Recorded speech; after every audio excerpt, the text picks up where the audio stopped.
हमारे पास कपूर जलाने का प्रमाण है, गाय के गोबर का कंडा जलाने का प्रमाण है, गाय का घी अग्नि में डालकर जलाने का प्रमाण है, तिल जौ धूप जलाने का प्रमाण है, लकड़ी संबिता जलाने का प्रमाण है, हमारे यहाँ धूप बत्ती जलाने का प्रमाण है, पर हमारे यहाँ पर मोमबत्ती जलाने का प्रमाण नहीं है। हमारे सनातन धर्म का आनंद पाने का प्रमाण।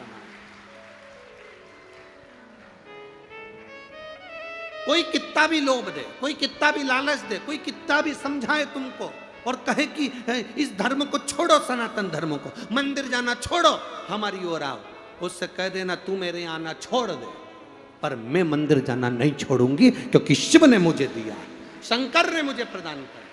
और यह विश्वास कहता है, शिव महापुराण की कथा का विश्वास कहता है, जितने लोग कथा में आए हो आप लोग, कुछ ना कुछ मेरे शंकर भगवान ने तुमको जल चढ़ाने पर, पशुपति व्रत करने पर कुछ ना कुछ जरूर दिया होगा, तो तुम कथा में पहुंचे हो, नहीं तो कौन आता साहब? क्यों आएगा? किस लिए आएगा? क्यों गौ माता को रोटी दी जाती है और कहा जाता है कि पितरों की मुक्ति का उपाय?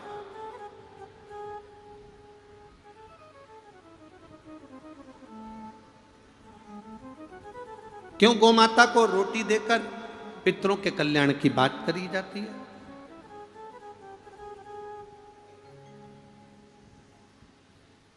गौ माता को ग्रास देकर पूर्वजों के कल्याण की बात करी जाती है।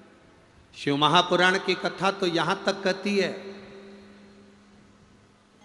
आपके पास में श्राद्ध करने के लिए कुछ भी नहीं है, 16 श्राद्ध में अगर आपको एक ब्राह्मण को भोजन कराने के लिए धन भी नहीं है, किसी बहन बेटी को देने के लिए कुछ भी नहीं है, अगर 1 रुपया भी आप अन्नदान में नहीं कर सकते हो, तो शिव महापुराण की कथा कहती है कहीं घास लगी हो, उस घास को हाथ से नोच कर खींच कर गाय माता के अगर मुख में भी दे दिया जाए तो पितरों को श्राद्ध के बराबर फल प्राप्त हो।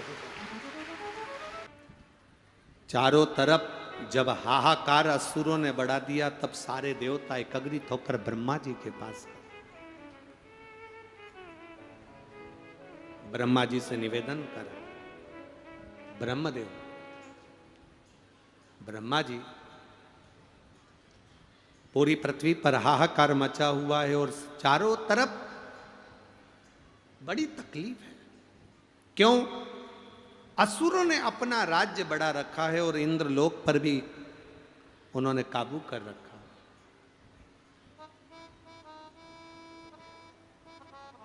इंद्रलोक,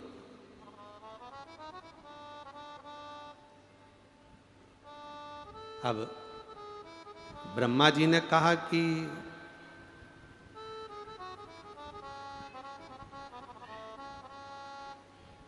क्या चाहते हैं? ये असुरों का राज्य कम हो जाए, देवताओं का राज्य फिर स्थापित हो जाए, धर्म की अधर्म का, प्राणियों में विश्व का। अब विश्व का कल्याण कब होगा? जब तुम्हारे अपने घर का पहले कल्याण हो। हम अंदर से दुखी हैं, हम अंदर से तकलीफ में हैं, हम अंदर से कष्ट में हैं, और हम विचार करें कि विश्व का कल्याण हो जाए। नहीं नहीं, पहले भीतर का सुख, भीतर का आनंद प्रकट होना चाहिए।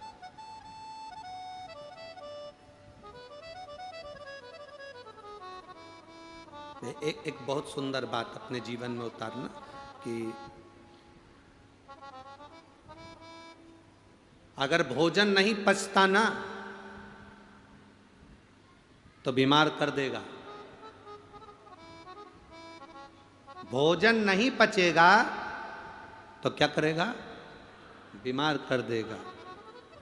धन, सुख, संपदा भगवान दे दे और वो नहीं पचता। कई लोगों को धन नहीं पचता है, अहंकार आ जाता है, गलत जगह पर जाना चालू कर देते हैं, गलत मार्ग की ओर चले जाते हैं। भोजन नहीं पचता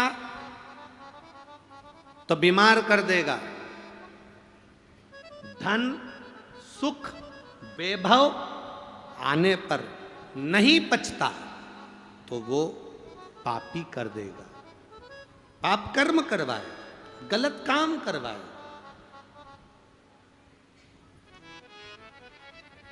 ज्ञान नहीं पचता तो अब वो अभिमानी बना देता है। किसी किसी व्यक्ति को बहुत ज्ञान हो जाता है, बहुत शास्त्र पढ़े होते हैं, बहुत वेद पढ़े होते हैं, उसको संस्कृत का एक एक शब्द आता है, उसको एक एक पुराण की एक एक लाइन आती है, वेद कंठस्थ हैं, सब कुछ आता है उसको, वो बड़ा ज्ञानी बन गया। पर ज्ञान प्राप्त करने पर पचना भी तो चाहिए। रावण भी तो ज्ञानी बन गया था, पचा।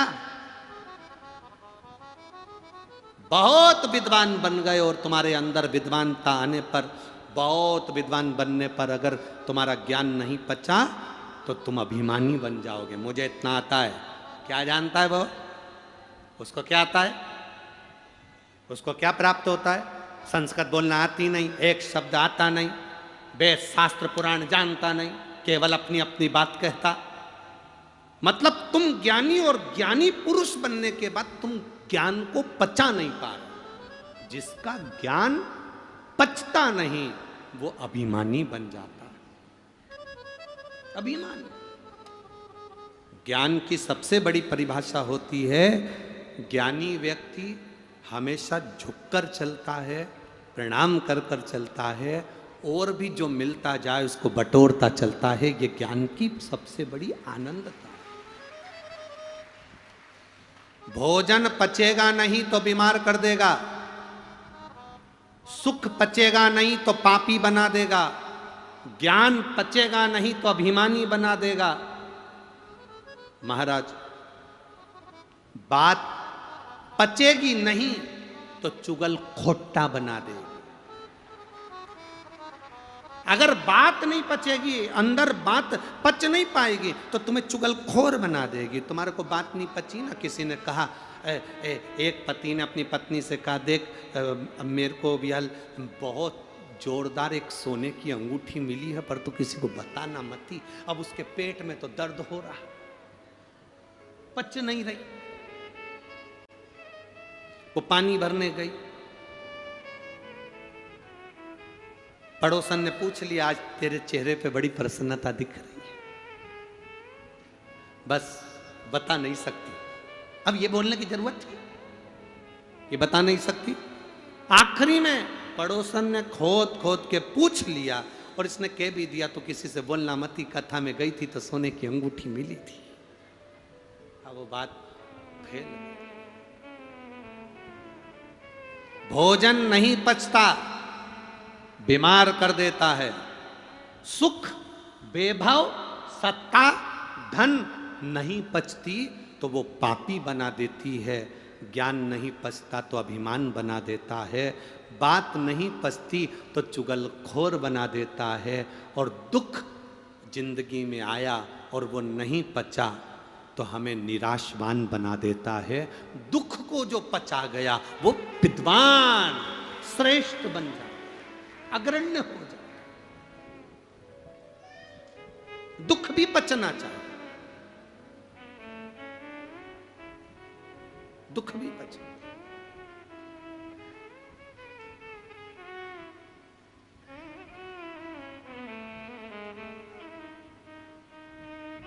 दुख कैसा होता है?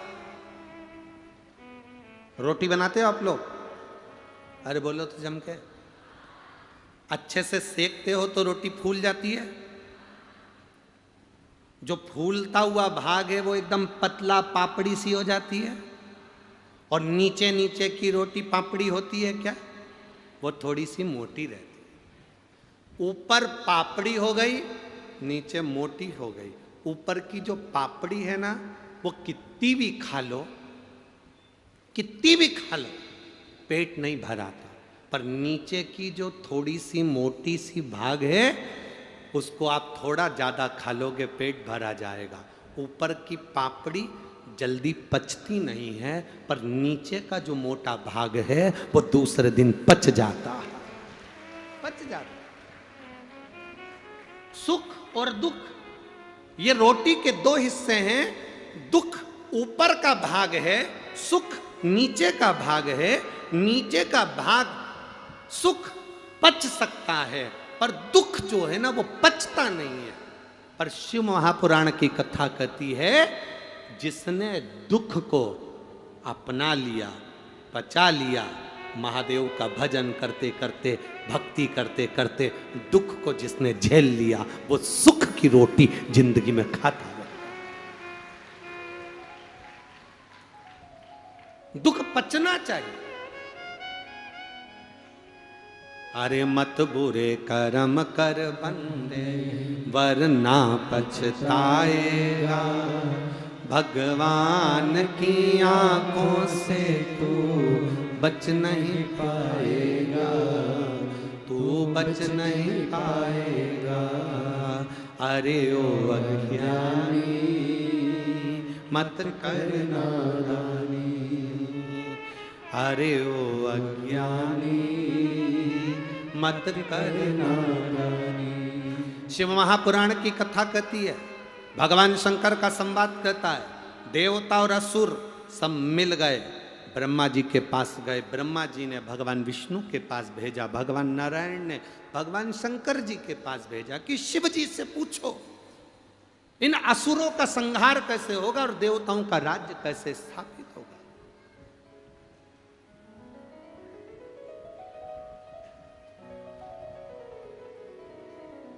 ब्रह्मा, भगवान विष्णु, इंद्र, वरुण, गरुण सब शिव जी की शरण में गए, हाथ जोड़कर प्रार्थना करी।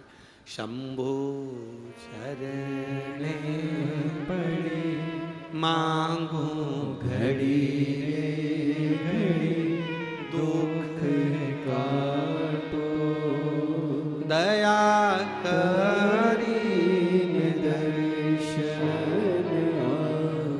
भगवान से प्रार्थना कर रहे हैं कि हमारे दुख को काट दीजिए। आप में से कितने लोग हैं जो शंकर जी के मंदिर रोज जाते हैं? हाथ उठाओ जरा, पीछे वाले भी। हाँ ठीक है, रखो रखो। आप में से कितने लोग हैं जो शंकर जी के मंदिर में झाड़ू पोछा लगा देते होंगे? हाँ ठीक है, रख लो रख लो रख लो।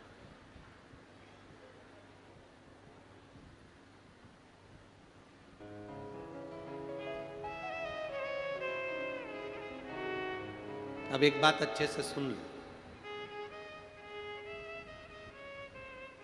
रोज मंदिर जाना, रोज जल चढ़ाना, पर रोज भगवान से मांगना नहीं।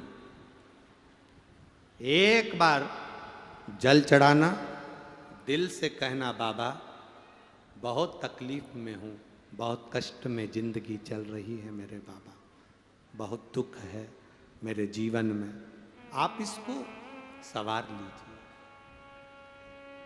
बहुत तकलीफ की जिंदगी चल। एक बार कहना, और एक बार कहकर रोज रोज मंदिर जाना, रोज रोज जल चढ़ाना, पर बाबा से कहना मती, एक बार कह दिया ना फिर साधेगा, वो साधे।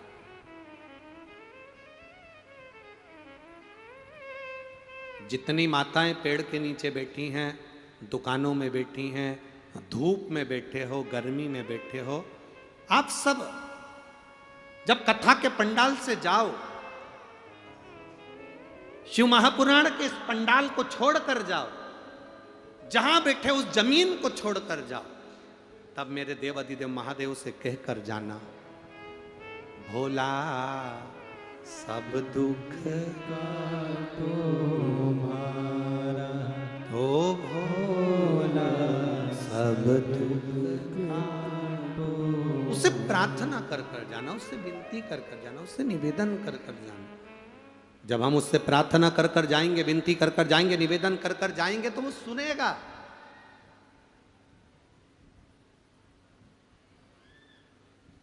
श्रवण करेगा। सारे देवता भगवान शंकर के पास में गए, हर हर बोल बम का नारा है, सारी समस्या का हल। सब ने हाथ जोड़कर प्रार्थना करी। देवादिदेव महादेव के नेत्र खुल गए, शिव जी के नेत्र खुले। बाबा ने पूछा क्या बात है? शंकर भगवान ने जब पूछा कि बात क्या है, देवताओं ने हाथ जोड़कर कहा बाबा बस आपसे एक प्रार्थना है। असुरों ने अपना राज्य स्थापित कर लिया, देवता भटक रहे हैं, आप कृपा कर दो, आप दया कर दो। शिव जी ने कहा देवता और राक्षस मिलकर समुद्र का मंथन करो। मंथन में जो अमृत निकलेगा वो अमृत देवता धारण कर लेना, सुख अनुभव हो जाएगा। अब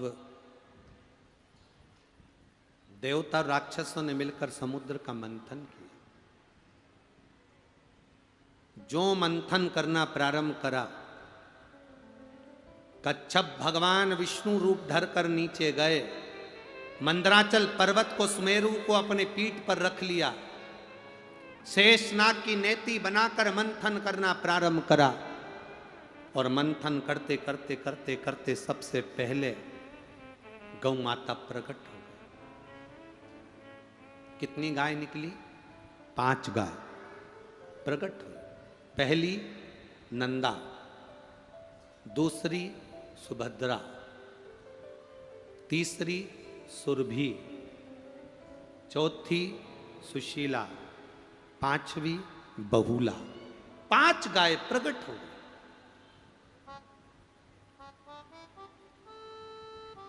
पांच गाय प्रकट।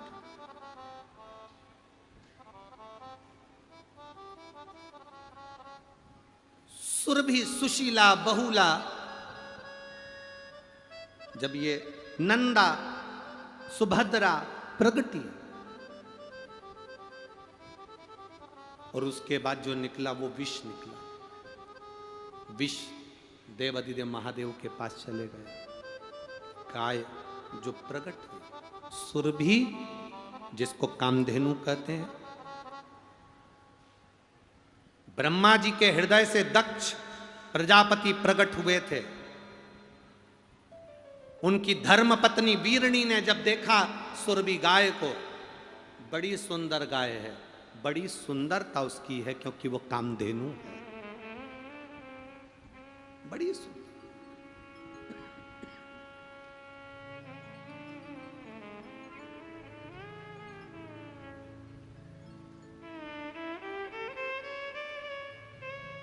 आज के जमाने में इतनी सारी गौशालाएं खुली हैं, गौ माता की रक्षा की बात दुनिया के लोग करते हैं। प्रत्येक राजनीतिक मंच पर गाय माता की जय घोषणा होती है। गाय के लिए बहुत सारे नियम भी बनते हैं, गाय के लिए धन भी आता है, गौ माता की रक्षा के लिए बहुत पैसा भी आता है, पर गौ माता तक वो पैसा पहुंच नहीं पाता। बोलो री जीजियों, सही है कि गलत है? आता तो है पर गौ माता तक पहुंच नहीं पाता।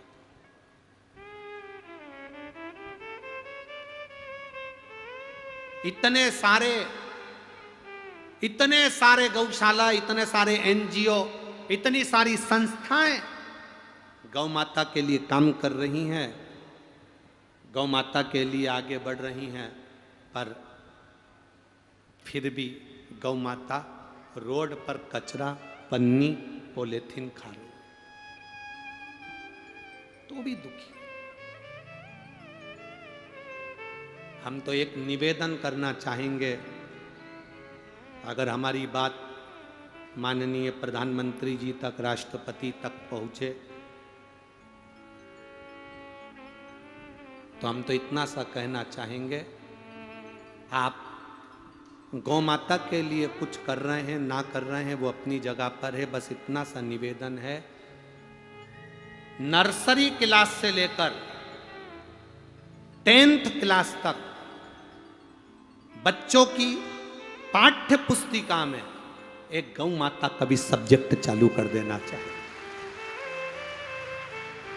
एक गौ माता का विषय चालू कर देना चाहिए। पहले सनातन धर्म की रक्षा के लिए पाठ्य पुस्तिकाओं में जब हम छोटे थे, इसमें कई माताएं बैठी होंगी, कई बहनें बैठी होंगी, कई मेरे भाई बैठे होंगे, उनको मालूम होगा पहले गाय का निबंध आता था। बोलो आता था कि नहीं आता था? पहले गाय का निबंध आता था तो बच्चे, छोटे छोटे बच्चे याद करते थे, गाय के 4 पांव होते हैं, गाय के सींग होते हैं, गौ माता को चारा दिया जाता है, गोपाष्टमी के दिन उनकी पूजन करी जाती है, गाय चरने के लिए जाती है, गाय दूध देती है, उस दूध से माखन बनता है, उससे हमारा जीवन का यापन होता है। गाय के दूध में 67% कैलोरी होती है, 67% कैलोरी गाय के दूध में होती है।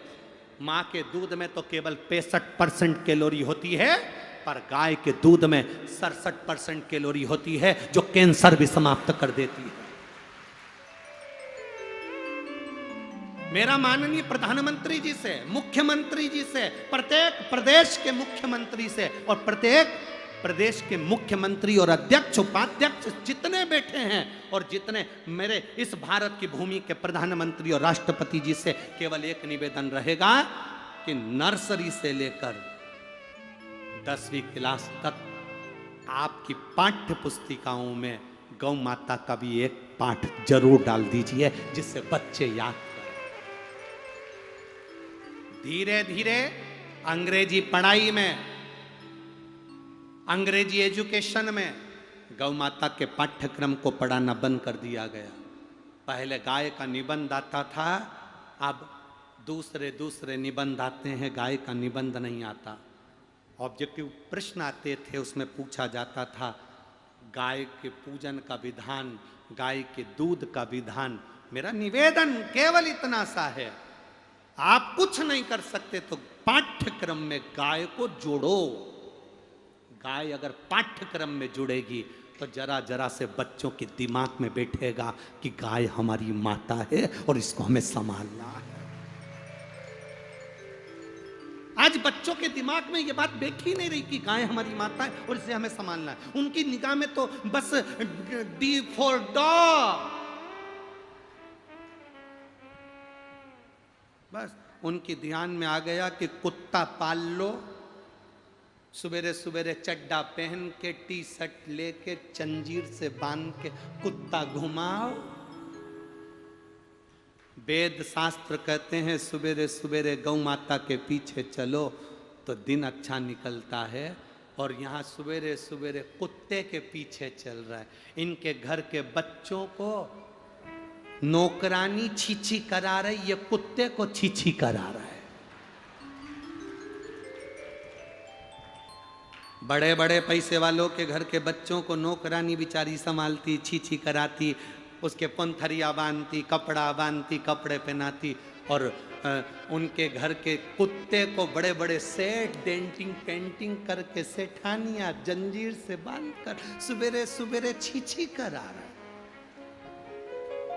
तुम्हारे घर की औलाद को नौकरानी करा रहे, तुम कुत्ते को करा रहे और अपने आप को सेठ समझ रहे। अरे भाग्य फूटे हैं तुम्हारे, भगवान ने तुम्हारी किस्मत में यही लिखा कि कुत्ते को छीछी कराओ।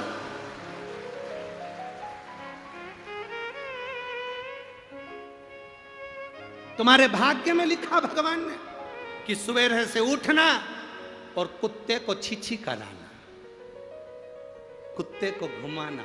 जरा अपनी किस्मत को तो सोचो कि तुम्हारा भाग्य भगवान ने इतना धन देने के बाद भी तुम्हारी किस्मत में कुत्ता घुमाना लिखा, कुत्ता घुमाना। मेरा माननीय प्रधानमंत्री और राष्ट्रपति जी से बस यही निवेदन, और मुख्यमंत्री जी से भी यही निवेदन रहेगा कि आपके इस पाठ्यक्रम में एक पाठ गौ माता का जोड़ दीजिए, जिससे आने वाली पीढ़ी सनातन धर्म के लिए जागृत हो सके, तब सार्थक होगा। और अगर ये बात माननीय प्रधानमंत्री जी तक नहीं पहुंचे, राष्ट्रपति जी तक नहीं पहुंचे, तो आने वाले समय में जिस जिस जगह कथा करने जाएंगे वहाँ पर 5 पैसे का 15 पैसे का पोस्ट कार्ड सबसे लिखवाएंगे, पता लिखवाएंगे और पहुँचवाएंगे कि गौ माता का पाठ्यक्रम हमारे सब्जेक्टों में होना जरूरी है। सनातन धर्म की रक्षा के लिए, वेद पुराण शास्त्रों की रक्षा के लिए आप गौ माता के लिए कुछ नहीं कर सकते तो इतना करो कि बच्चे बच्चे के दिमाग में ये बैठ जाए कि गाय हमारी माता है और हमें इसकी रक्षा करना है। गाय के दूध से कैंसर समाप्त होता है, गाय के मूत्र से कैंसर समाप्त होता है। गाय के गोबर के कंडे पर पांव रखकर हल्दी डालकर बैठ जाओ तो शुगर का लेवल डाउन हो जाता है। गाय का एक एक शरीर का एक एक चीज हमारे जीवन को सुख प्रदान करने वाली, ये सीखे बच्चे, ये बच्चों को ज्ञान होना चाहिए, बच्चों को होना चाहिए सब्जेक्ट, चाहे वो अंग्रेजी में आए चाहे हिंदी में, पर उस सब्जेक्ट में गाय के लिए कुछ हो। मंथन में निकली 5 गाय, और मेरा निवेदन आपको अगर ये बात अच्छी लगी हो तो आज की कथा में से काट कर पूरे भारत की इस भूमि पर एक एक व्हाट्सएप पर, एक एक सोशल मीडिया पर, एक एक सोशल मीडिया पर, एक एक व्हाट्सएप पर, एक एक इंस्टाग्राम पर ये चलना चाहिए कि सनातन धर्म में गौ माता के लिए भी एक सब्जेक्ट हमारे पाठ्यक्रम में होना चाहिए। एक सब्जेक्ट हमारे पाठ्यक्रम में, अगर सब्जेक्ट नहीं हो तो पाठ हो, पर हो पाठ्यक्रम में जुड़े।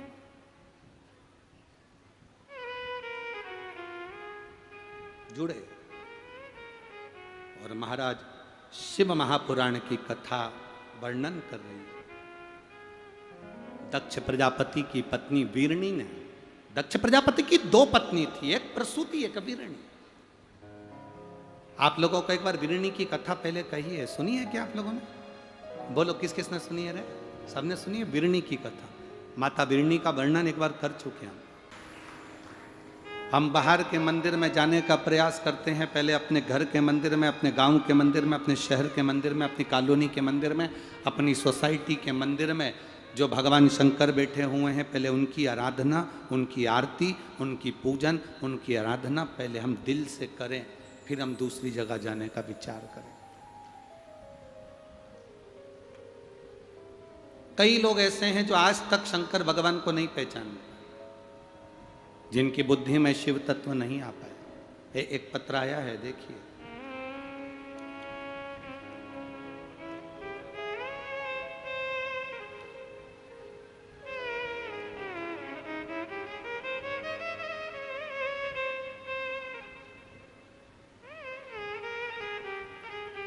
मेरा नाम मुक्ता साहू, पिता श्री अशोक कुमार साहू, ग्राम पोस्ट देवकर, तहसील सांजा, जिला बेमेतरा। कहीं बैठी हों तो हाथ हिला सकती हैं, कहीं बैठी हों तो हाथ हिला सकती हैं। मेरा नाम मुक्ता साहू, पिता श्री अशोक कुमार साहू, ग्राम पोस्ट देवकर, तहसील सांजा। साजा है कि साना है? सांझा, ठीक है। जिला बेमेतरा। बाबा, 1 लोटे जल का मैं क्या वर्णन करूं गुरुदेव। मेरे खुद का मकान नहीं था, किराए के मकान में रहते थे। बाबा की कृपा का ऐसा वर्णन क्या करूं गुरुदेव।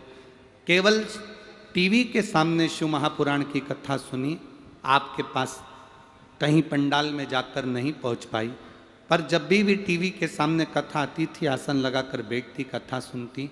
बाबा ने मेरा खुद का रायपुर में मकान दिया, मैं बाबा को धन्यवाद देती हूँ।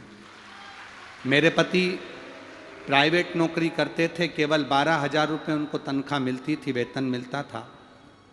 12,000 में इतने बड़े परिवार का गुजारा कैसे चले। आपने कहा था शंकर के शिवलिंग पर जल चढ़ाकर जहाँ से जल नीचे गिरता है वहाँ पर हाथ लगाकर जो कहो बाबा सुनता है। मैंने उसी स्थान पर हाथ लगाकर बाबा से कहा, बाबा मेरे पति प्राइवेट नौकरी करते हैं, उनकी तनख्वाह 12,000 रुपये मिलती है, गैस की टंकी हो गई, लाइट हो गया, भोजन हो गया, मेहमान पावने हो गए, कुछ भी नहीं बचता, आप कृपा करो। 2.5 महीना हुआ और मेरे पति की तनख्वाह 50,000 रुपये हो गई। बाबा को मैं नमन करने आई हूँ। तीसरी बात आपसे कहना चाहती हूँ गुरुदेव, मैं सरकारी नौकरी के लिए 2016 से अप्लाई कर रही थी। अब 16, 17, 18, 19, 20, 21, 22, 23, 2016 से मैं अप्लाई कर रही थी, मेरी सरकारी नौकरी नहीं लगी। आखिरी में मैंने बाबा से कह दिया, बाबा मेरी नौकरी नहीं लग रही तो अब मैं एक भी फॉर्म नहीं भरूंगी। एक बार मंदिर में जब जल चढ़ाने के लिए गई, आपने ऑनलाइन शिव जी की अभिषेक करवाया, पूजन करवाया। उस पूजन की बेलपत्र मैंने रख ली और बाबा से कहा एक बार फॉर्म फिर भर रही हूँ बाबा, कुछ भी करके मेरी सरकारी नौकरी लगा देना। और मैंने स्टाफ नर्स का फॉर्म भरा और बाबा की क्या कृपा हुई गुरुदेव। जिस दिन पार्थिव शिवलिंग का पूजन करा ऑनलाइन टीवी के सामने, उसके 5वें दिन मेरा रिजल्ट आ गया और मेरी नौकरी स्टाफ नर्स में लग गई, जो केवल एक वैकेंसी थी। ये शिव कृपा, ये शिव कथा, ये शंकर की उदारता है। जहां भी बैठी हो मुक्ता साहू, पिताश्री अशोक कुमार साहू, आपको बहुत बहुत साधुवाद। शिव कृपा इसी को कहते। तेरी कृपा बिना न हिले एक भी अणु, लेते हैं श्वास तेरी कृपा से तनु तनु। बखान क्या करूं मैं राखों के ढेर का, चपटी बहुत में खजाना कुबेर का। हे गंगाधार मुक्ति द्वार ओमकार तू, भोले ओमकार तू, आयो शरण तिहारी भोले तार तार। आपका विश्वास जितना दृढ़ होगा, भगवान को मिलने में उतनी आसानी होगी। आज भी दुनिया के लोग शंकर भगवान को पहचान नहीं पाए।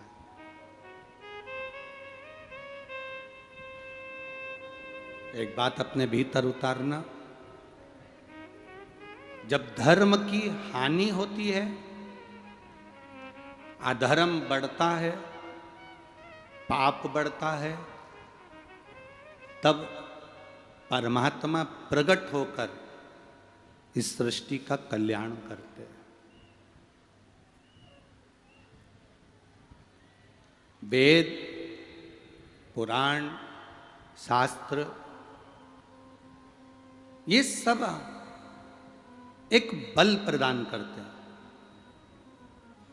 ये जितने वेद हैं, ये पुराण हैं, ये शास्त्र हैं, ये हमें बल देते हैं, ये हमें बल प्रदान करते हैं। जब चारों तरफ हाहाकार मच गया था, सनातन धर्म को नीचे दबा दिया गया था, वेद पुराणों को बांध बांध कर पटक दिया गया था, लोगों को मंदिर छुड़वा दिया गया था, मंदिर कोई ना जाए, देवालय कोई ना जाए, शिवालय कोई ना जाए। जब चारों तरफ हाहाकार मचा, हमारे सनातन धर्म को बिल्कुल नीचे लाकर छोड़ दिया कि मंदिर मत जाओ, भगवान कुछ नहीं होता, धर्म कुछ नहीं होता, वेद कुछ नहीं होते, पुराण कुछ नहीं होता, शास्त्र कुछ नहीं होता।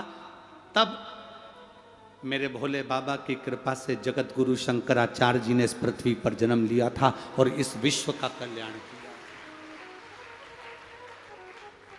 जब मंदिर, देवालय, शिवालय, सनातन धर्म, वेद, शास्त्र, इन सब को नीचे दबा दिया, पटक दिया, बंद कर कर रख दिया, लोगों को मंदिर जाने से मना कर दिया, इधर उधर जाने से मना कर दिया, भजन करने से मना कर दिया, लोगों ने कहा ये तो सब ढोंग है, प्रपंच है, और सनातन धर्म को बिल्कुल नीचे कर दिया। तब जगत गुरु शंकराचार्य जी का अवतार हुआ और उन्होंने पूरे भारत का भ्रमण कर कर 4 पीठ का निर्माण करा। 4 पीठ 4 दिशा में मेरे जगत गुरु शंकराचार्य जी ने विराजमान करी। इसलिए आज भी जगत गुरु शंकराचार्य जी की जो 4 पीठ 4 जगह पर बनी हुई है, उस पीठ पर जो शंकराचार्य बैठते हैं, उनमें शंकर का ही एक तत्व विराजमान होता है, शिव का एक तत्व विराजमान, वो शंकर का एक तत्व विराजमान कर कर जगत का कल्याण करते। अब दुनिया के लोग उनको राजनीति में घेरें, चाहे उनके राजनीति के प्रसंग में घेरें, ये दुनिया का काम है। पर जगत गुरु शंकराचार्य जो चार पीठ पर बैठे हुए, जगत गुरु शंकराचार्य जो चार पीठों पर विराजमान है, ये शिव तत्व से विराजमान।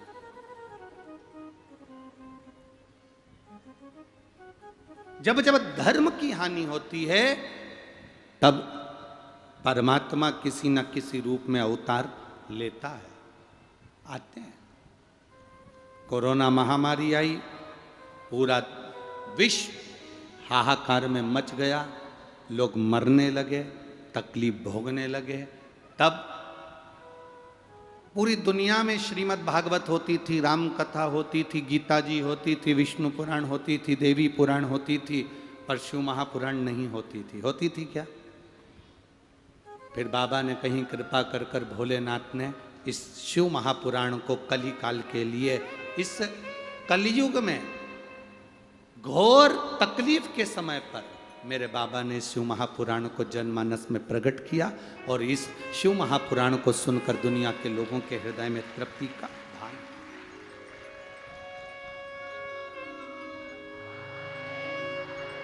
अब दुनिया के लोग आडंबर में नहीं पड़ते, अब दुनिया के लोग भ्रम में नहीं पड़ते, अब दुनिया के लोग आडंबर की ओर नहीं जाते कि कहीं आडंबर करने जा रहे हों या कहीं इधर उधर जा रहे हों।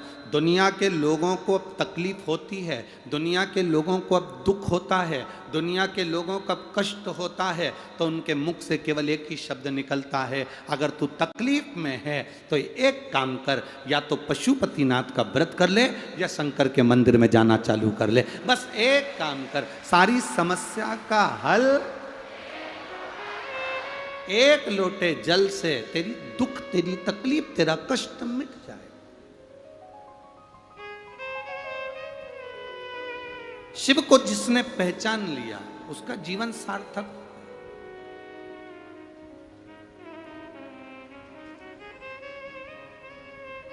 शिव कथा कहती है, राजा सगर के पुत्र आसमंज, जिसके भाई 60,000 कपिल मुनि के श्राप के द्वारा जलकर भस्म हो गए। आसमंज पिता सगर के कहने से अपने भाइयों को ढूंढने के लिए जाते हैं, पर राख के ढेर क्या मालूम पड़ेंगे कि बोलेंगे मुख से कि हम यहां पड़े हुए हैं। किसको मालूम कि 60,000 राख के ढेर बन गए मेरे भाई, और वो मिल नहीं रहा है, वो प्राप्त नहीं हो रहा। असमंज की बुद्धि में, विवेक में आ नहीं पाया कि मैं करूं तो करूं क्या, भाइयों को ढूंढ ढूंढ के थक गया, अब मिलेंगे कैसे। मेरे भाइयों को मैंने ढूंढा पर मेरे भाई मिलते नहीं हैं, कहां जाऊं मैं, क्या करूं मैं। तब रथ हाँकने वाले सारथी ने कहा कि तुम अपने गुरु बाबा के पास में जाओ। गुरु बाबा के पास पहुंचे।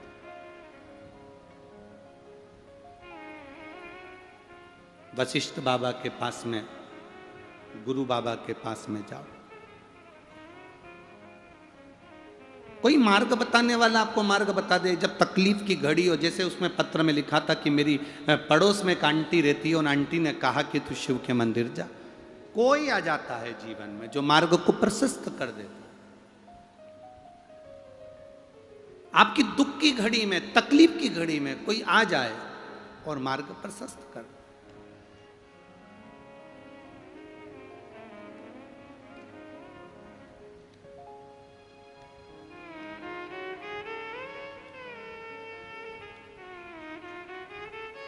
और याद रखना, दुख की घड़ी में आकर अगर कोई तुम्हारे मार्ग को प्रशस्त करे तो समझ जाना कि ये दुख की घड़ी में जो मेरे साथ में खड़ा होकर कह रहा है कि तू शंकर के मंदिर जाया कर, एक लोटा जल चढ़ाया कर, पशुपति व्रत करा कर, शिव मंदिर में जाकर झाड़ू पोछा लगा लिया कर, शंकर जी के मंदिर में जो निर्माल्य पड़ा होता है उस निर्माल्य को उठाकर विसर्जन कर आया कर। अगर कोई समझा रहा है तो ये समझें कि वो साधारण नहीं है, तुम्हारी पड़ोसन नहीं है, वो स्वयं शंकर भगवान आकर तुम्हें मार्ग बताकर जा रहे हैं कि तेरी समस्या का हल हो सकता है, तेरे दुख का हल हो सकता है।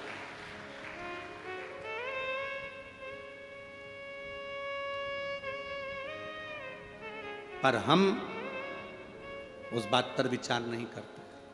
सारथी ने रथ चलाते चलाते असमंजस से कहा, महाराज तुम्हारे भाई नहीं मिल रहे, 60,000 भाई तुम्हारे प्राप्त नहीं हो रहे, तो तुम अपने गुरु के पास जाओ। किसी सदगुरु की शरण हमें फल दे जाती है।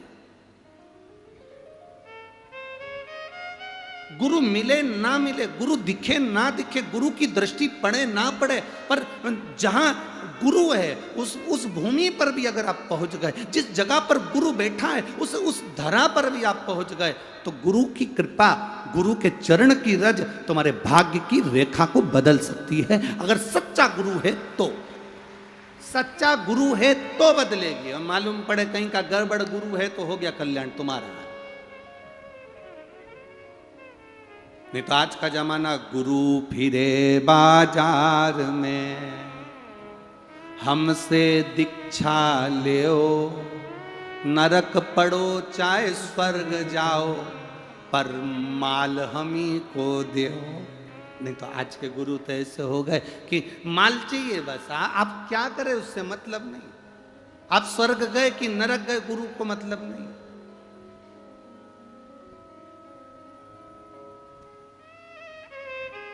हमारे पास आना, हम आपसे ये वाली पूजन कराएंगे। हमारे पास आना, 500 रुपए की ये वाली पूजन होगी। हमारे पास आना, 1000 रुपए की ये वाली पूजन होगी। हमारे पास आना, तुम्हारे घर में बंधन किसी ने कर दिया, हम ऐसा कर देंगे कि तुम्हारा बंधन कट जाएगा। तुम्हारे ऊपर किसी ने भूत की छाया कर दी, इसलिए तुम्हें तकलीफ आ रही है। तुम्हारे घर को किसी ने बांध दिया, इसलिए तकलीफ आ रही है। कहीं किसी ने भूत छोड़ दिया तो तकलीफ आ रही है। शिव महापुराण की कथा कहती है, शंकर भगवान शमशान में रहते हैं, क्योंकि उनके ससुर ने उनको श्राप दिया था कि शिव तू शमशान में रहेगा। शमशान में रहने वाले शंकर भगवान को अड़भंग अघोरी कहते हैं। आप शंकर भगवान को 1 लोटा जल चढ़ाते हो तो दुनिया में किसी की सामर्थ्यता नहीं कि कोई तुम्हारे ऊपर विद्या कर दे, या तुम्हारी दुकान बांध दे, या घर बांध दे।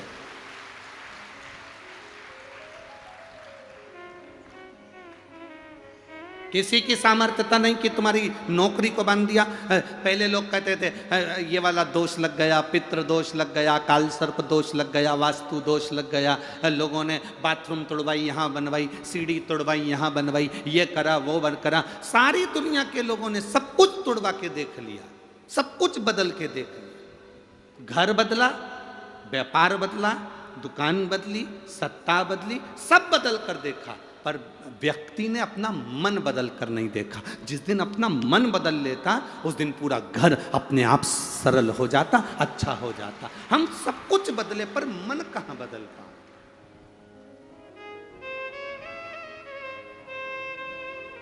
आज के व्यक्ति ऐसे हो गए कि कहीं का ऐसा महाराज मिल जाए जो ऐसी भभूति उठा के फेंक दे और नीचे से सोने के घड़े निकल जाए।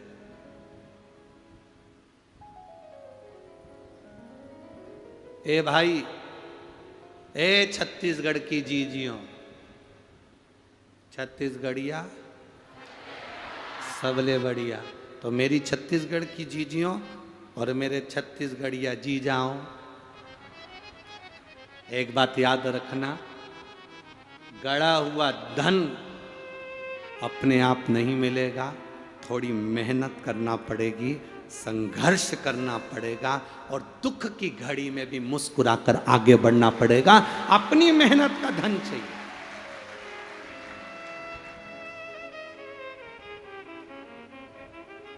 पानी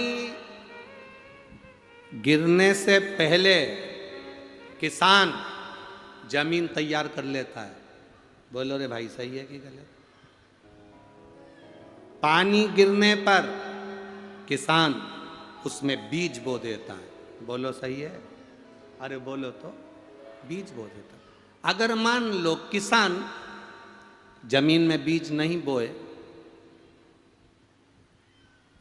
पानी गिरा, बीज नहीं बोया, तो जमीन में कुछ लगेगा कि नहीं लगेगा?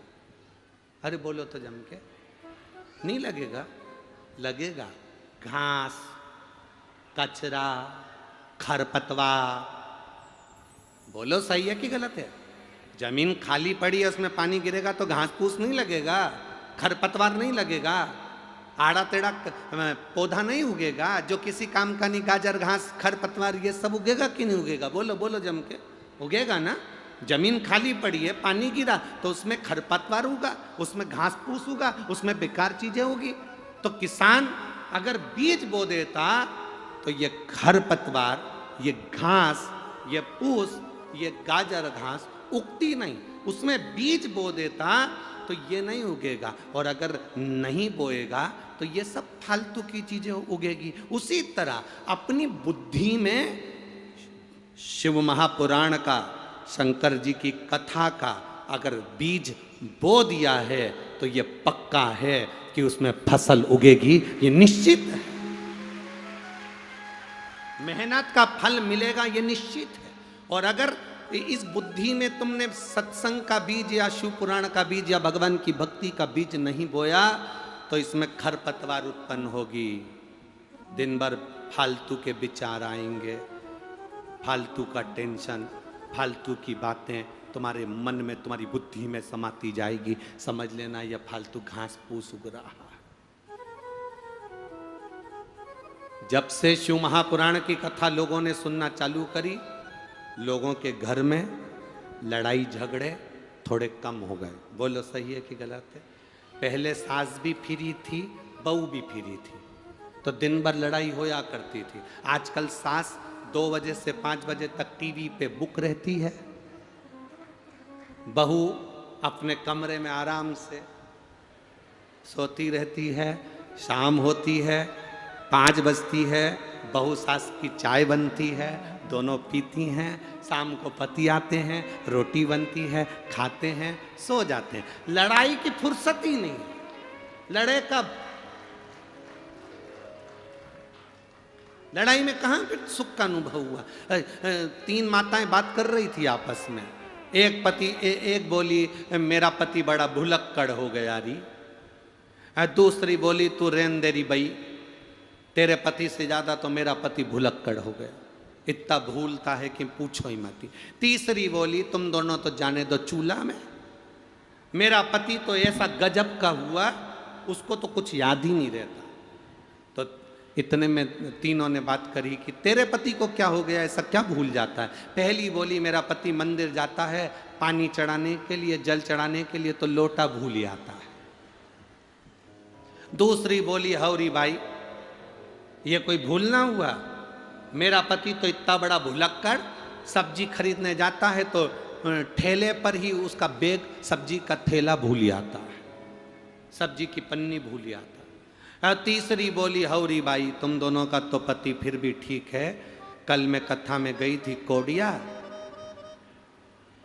एक जगह पर पानी के पाउच मिल रहे थे, मैं इधर से ले रही थी, मेरा पति मेरे बाजू में खड़ा होकर उधर से ले रहा था। मेरे को देखकर बोला बहन जी तुम्हें कहीं देखा है?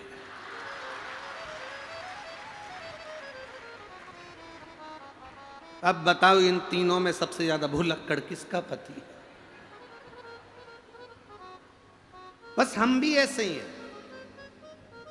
आए थे शिव महापुराण की कथा सुनने के लिए, आए थे शंकर भगवान की कथा सुनने के लिए, जगह नहीं मिली तो पेड़ के नीचे बैठ गए, आनंद में बैठ गए, कहीं आवाज आ रही थी वहां बैठकर हमने कथा का रस तत्व ग्रहण कर लिया। चिंता मत करना, इतने भुलक्कड़ मत होना, मेरे बाबा की कथा में कहीं पर भी बैठकर सुन लो, मेरा शंकर भगवान तुम्हें भूलता नहीं है, झोली भर कर देता है, वो झोली भरकर प्रदान करता है, भूलता नहीं। बोल बम का नारा है शिव तत्व में जाने। असमंज ने अपने सारथी के मुख से सुनकर अपने गुरु वशिष्ठ बाबा के पास में गए और गुरु जी से जाकर कहा गुरुदेव मेरे 60,000 भाई अश्व ढूंढने के लिए, घोड़ा ढूंढने के लिए गए थे पर उनको मिला नहीं, और मेरे भाई भी नहीं मिल रहे, पूरी पृथ्वी पर ढूंढ लिया, नहीं मिला, आप कुछ कृपा करो ना गुरुदेव। वशिष्ठ बाबा ने कहा एक काम करो, रुको तुम, जरा अच्छे से सुनना। गाय का कंडा, कंडा जानते हो? छत्तीसगढ़ में कंडा ही बोलते हैं कि गोबरी बोलते हैं?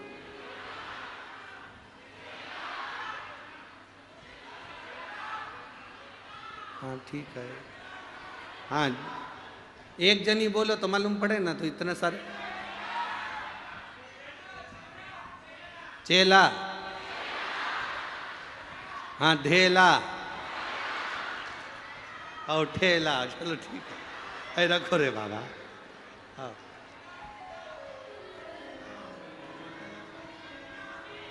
छेला, चेना, हो रे दादा।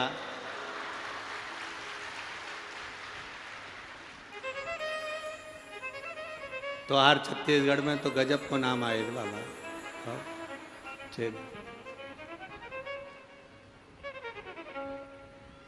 गाय का जो गोबर गिरता है, कंडा बनता, छेना बनता, या वो उपला, अलोना, गोबरी, जो समझो आप, वो बन गया। पितरों को घी में गुड़ मिलाकर, शक्कर मिलाकर धूप देते हैं। वो धूप का प्रारंभ कहां से हुआ वो समझना।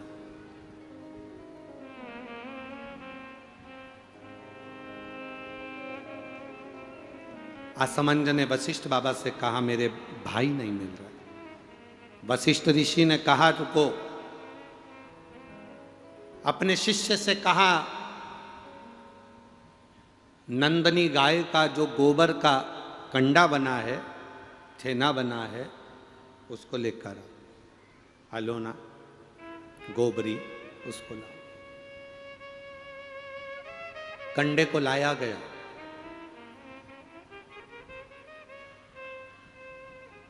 अग्नि में जलाया गया। जलाकर असमंज के सामने उसको रखा गया। उसमें नंदनी गाय के दूध का घी बनाकर उस कंडे पर छोड़ा गया। कंडे में से जो धुआं निकला, जो धूप निकली, जो तरंग निकली, जो सुगंध निकली, वशिष्ठ बाबा ने असमंज से कहा, सुनो, ये तरंग, ये धुआं, ये गंध इस कंडे की, गाय के गोबर के कंडे की, उस घी की तरंग जहां जा रही है वहां तुम जाओ। इस तरंग, इस सुगंध के पीछे पीछे जाना, तुम्हें तुम्हारे भाई प्राप्त हो जाएंगे। असमंज उस तरंग सुगंध के पीछे पीछे पीछे पीछे पीछे पीछे खुशबू लेते हुए सुगंध धुएं के पीछे पीछे जाने लगा।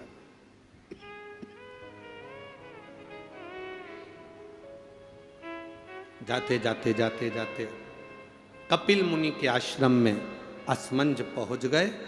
सुगंध, जो कंडे पर धूप दी थी, घी छोड़ा था, नंदनी गाय का जो घृत छोड़ा गया था, उसकी गंध से कपिल मुनि के आश्रम में राजा रुक गए। असमंज उस गंध को वहीं पर जानकर उन्होंने देखा, यहां पर जरूर मिलेंगे। तब कपिल मुनि मिले और कपिल मुनि से मालूम पड़ा कि मेरे 60,000 भाइयों ने कपिल मुनि पर घोड़े के चोरी का, अश्व की चोरी का इल्जाम लगाया था, अश्वमेध यज्ञ के अश्व की चोरी का इल्जाम लगाया था। इसलिए ये 60,000 कपिल मुनि के आश्रम में जलकर भस्म हो गए। 60,000 राख के ढेर बन गए। असमंज ने कपिल मुनि के हाथ जोड़ लिए, गुरुवर मैं आपको नमन करता हूँ, मेरे भाइयों से गलती हो गई, आप पर चोरी का इल्जाम लगा दिया। निवेदन केवल इतना है कि अब मेरे भाइयों का कल्याण कैसे होगा। ये मेरे 60,000 जो भाई मरे हैं, इनकी मुक्ति कैसे होगी, इनका मोक्ष कैसे होगा।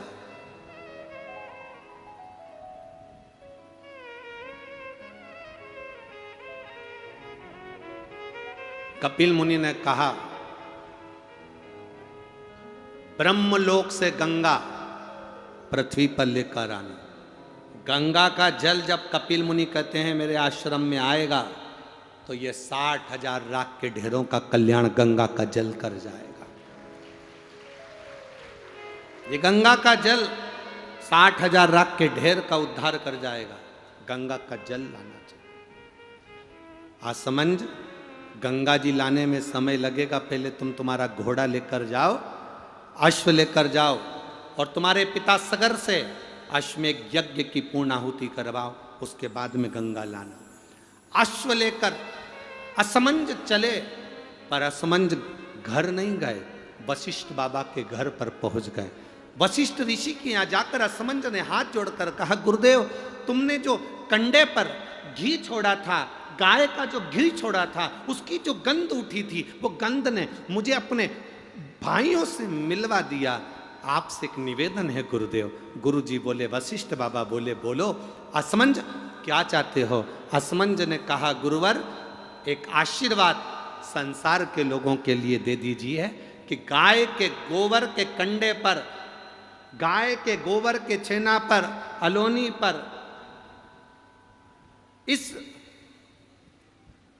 कंडे पर जो घृत गाय का घी छोड़ेगा या गुड़ शक्कर उस पर छोड़ेगा, उसकी गंध उसके पितरों को तृप्त कर दे और पितरों का आशीर्वाद उसके घर पर मिल जाए। ये मुझे वर दीजिए, ये मुझे वर प्रदान करिए। आप लोगों में से कितने लोग हैं जिनके घर में कंडा जलाकर धूप दी जाती है? हाथ हिलाओ जरा। सभी लोग हैं, बहुत सारे। ठीक है, रखिए रखिए रखिए, जरूरी है।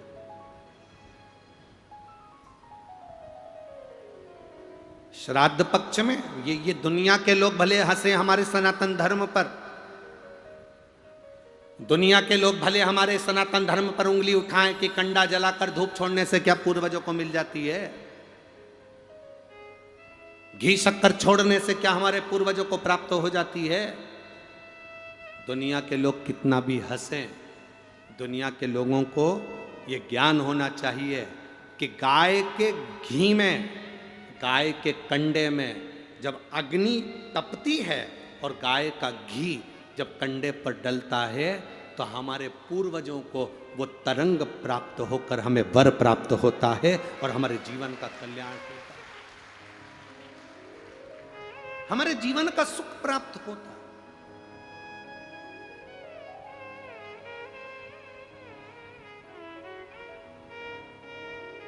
हमारे जीवन का एक आनंद प्राप्त होता है। गोपितर शिव महापुराण की कथा कहती है, फल मिलता है। आप शंकर भगवान को एक लोटा जल चढ़ा रहे हो और मन में सोच कर जल चढ़ा रहे हो, धीरे धीरे हाथ में जल लेकर धीरे धीरे समर्पित कर रहे हो। श्री शिवाय नमस्तुभ्यं, श्री शिवाय नमस्तुभ्यं, श्री शिवाय नमस्तुभ्यं, धीरे धीरे जल चढ़ा रहे हो। अब क्या शंकर भगवान सुन सकते हैं? ये इतने इतने पत्र लोगों ने अपने डॉक्टर और अपने मेडिकल की पूरी पूरी रिपोर्ट इन पत्रों में लगाई है। ढेर पत्र यहाँ रोज आते हैं, ये सारे पत्र यहीं की यहीं रहते हैं जी। ये इतने इतने पत्र, ये ढेरों रिपोर्टें लोगों ने डॉक्टर की लगाई। देखो आप इन रिपोर्टों को, कितना रिपोर्ट इन्होंने डॉक्टर की लगाई है।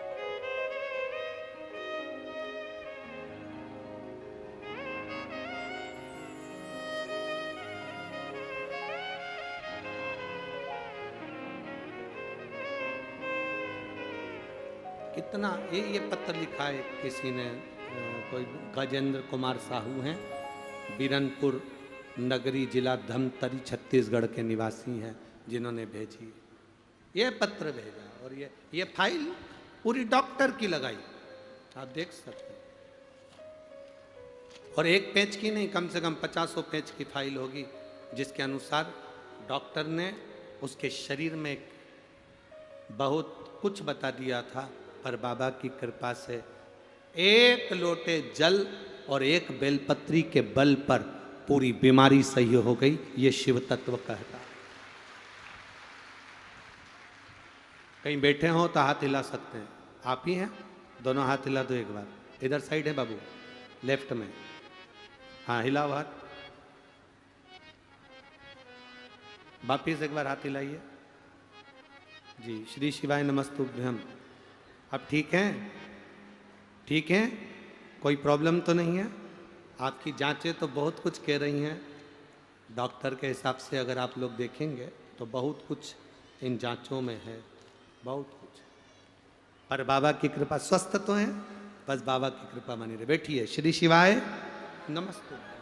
शिव तत्व की प्राप्ति इसी को कर। क्या देगा मेरा शंभू, क्या प्रदान करेगा मेरा भोलेनाथ, क्या देगा मेरा शंभू पता नहीं, पर इतना जरूर है कि खाली न जाता कोई दर से तुम्हारे, खाली न जाता कोई दर से तुम्हारे, मैं भी खड़ी हूँ नन्ही बाहें पसारे, अपने हृदय से लगा लो, लगा लो, गिरा जा रहा हूँ, उठा लो, उठा लो, भोले अपने दर से अब तो न टालो, गिरी जा रही हूँ, उठा लो। असमंज को वशिष्ठ बाबा से निवेदन करा, वशिष्ठ बाबा ने वर दे दिया।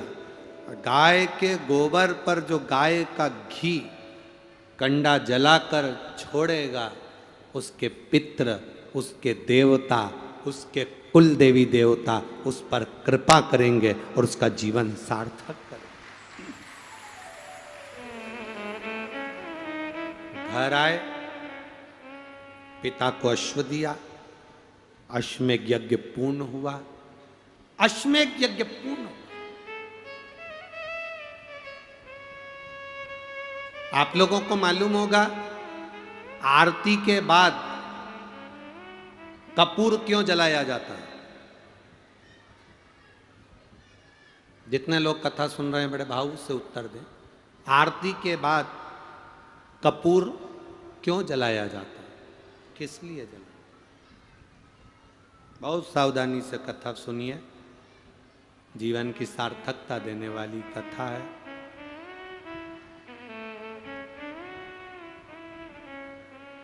बहुत दिल से सुनोगे, वो दिल से देगा। भले पेड़ के नीचे बैठ, मैं आस्था चैनल के से निवेदन करूंगा और सोशल मीडिया टीम से निवेदन करूंगा कि बाहर जितनी पब्लिक बैठी है, धूप में बैठी, पेड़ के नीचे बैठी, उनको ड्रोन शॉट से कवर कर कर उनको भी आस्था चैनल पर जरूर दिखाएं कि छत्तीसगढ़ का शंकर भगवान के प्रति प्रेम क्या है, शिव तत्व की स्नेहता क्या है।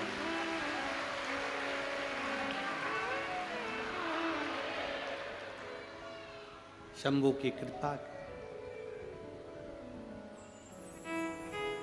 आरती के बाद कपूर क्यों जलाया जाता है?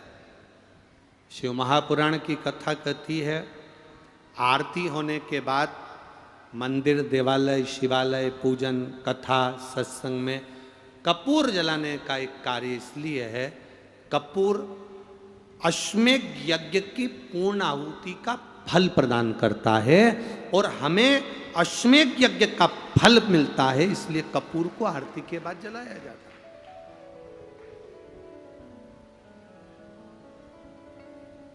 कपूर का तो हमारे शास्त्र में लिखा है, धूप बत्ती का हमारे शास्त्रों में लिखा है। हमारे शास्त्र में धूप बत्ती, अगरबत्ती, कपूर आदि का आदि पूजन का सामान का लिखा है, पर आज तक हमारे शास्त्र में यह नहीं लिखा कि मोमबत्ती क्यों जलाई जाती है। और जो लोग मोमबत्ती जलाने का कहते हैं, धर्म परिवर्तन करने का बोलते हैं और कहते हैं कि मोमबत्ती जलाओ, तो उनसे पूछना कि इसके जलाने का कोई प्रमाण है क्या? मोमबत्ती जलाने का कोई प्रमाण है क्या?